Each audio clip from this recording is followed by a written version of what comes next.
You don't mess with power lines during a heat wave. You especially don't block the utility substation in the middle of an emergency. But that's exactly what the Karen sisters did, and let me tell you, they picked the worst possible day to play their petty games. I was already on edge. The power grid was dancing on the edge of collapse.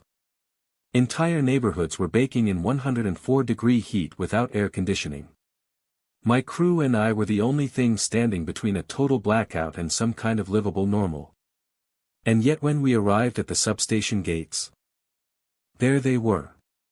Standing in the middle of the access road in matching floppy hats and smug faces like they were filming an episode of Karen, Homeland Edition. One of them had her arms folded. The other was waving a clipboard. I rolled down my window and barely got a word out before the taller one barked, "This is private property. You're trespassing." "Excuse me." I showed them my city-issued badge, marked with Emergency Utility Authority in bold. "We're responding to a critical infrastructure alert. We need access now." The shorter Karen adjusted her sunglasses like I'd just offered her a dirty shoelace.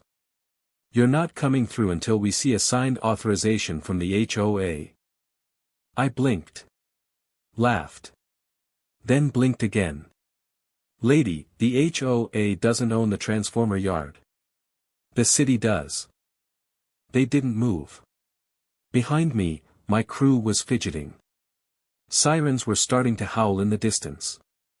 Time was running out. One transformer blows, and the whole sector goes dark. A hospital was 2 blocks away. We didn't have time for this ridiculous power trip. Still, the Karens dug in. "We know our rights," the tall one snapped. "This access road crosses our property line. Until we see the paperwork, you're not going anywhere." I radioed dispatch while trying not to lose my cool. "We've got obstruction at Substation 47A. Civilian interference. Repeat, potential power disruption pending." And just like that, the city unleashed hell. Within 10 minutes, a police escort, fire marshal, and 2 emergency utility trucks rolled up with flashing lights and full sirens.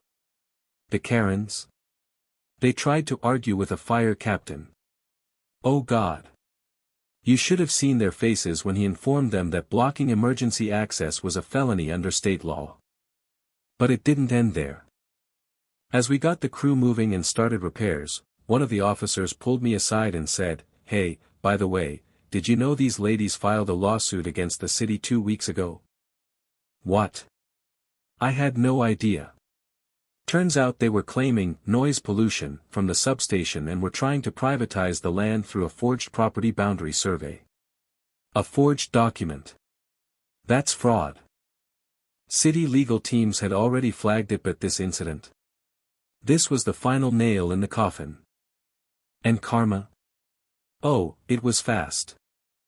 The next week, not only was their lawsuit thrown out, but the Karens were hit with countercharges. Obstruction of critical infrastructure, filing forged documents, and fraudulent land claims. Their HOA tried to distance itself so fast it nearly combusted. Within a month, they were slapped with 6-figure legal fees and barred from any contact with city utilities permanently. But you want to hear the icing on this flaming cake of justice? The city is now building a new access route right through their backyard. Eminent domain. No more gates. No more stalling. No more Karens. And me? I got a letter of commendation from the mayor's office for maintaining operational composure under hostile conditions. I still keep a copy on my fridge. Right next to a photo of those 2 sisters being escorted off the property in handcuffs. So next time someone thinks they can play HOA queen during an emergency, remind them power always finds a way. And if you love seeing karma in action, hit subscribe to my YouTube channel so you never miss another wild story like this.